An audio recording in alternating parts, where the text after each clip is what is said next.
ચટપટી ને વેરાયટીની વાનગીનો સ્વાદ માણવો હોય તો સુરત શહેર યાદ આવે. આમ તો કહેવત છે, કાશીનું મરણ અને સુરતનું જમણ. સુરતની મને ચીઝ અંગૂરીની સબ્જી મને ટેસ્ટમાં સુપર લાગી હતી, તો હું આજે બનાવવા જઈ રહ્યો છું ચીઝ અંગૂરી. આમ તો આ બનાવવાની રીત પંજાબી સબ્જીની જેમ જ હોય છે. પનીર ટીકા, કાજુ મસાલા, પનીર તુફાની, ચીઝ બટર મસાલા વગેરે પંજાબી સબ્જીની જેમ જ આની ગ્રેવીમાં ચીઝ અંગૂરી બનાવવામાં આવે છે. મારા ઘરે નાના મહેમાન આવ્યા છે. રોટલી અને પરોઠા વણવાના એક્સપર્ટ છે.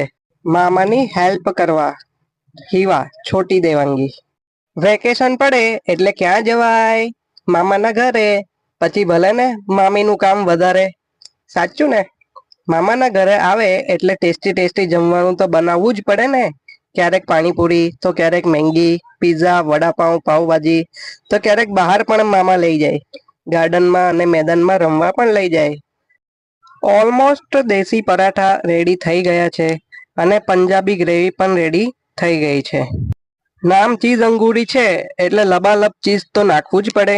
ચીઝને ક્રશ કરીને ગ્રેવી દેખાય નહીં તેમ નાખી દેવાનું છે અને 200 ગ્રામ ચીઝના બ્લોકને ટુકડા ટુકડા કરીને ઉપરથી નાખી દેવાના છે અને ઉપરથી બટર નાખી દેવાનું છે.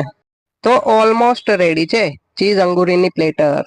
પ્લેટમાં દેશી પરાઠા, ચીઝ અંગૂરી, ઓનિયન, મિર્ચી અને આજે ભીમ અગિયારસ છે તો મેંગો ખીર પણ અમે બનાવી છે.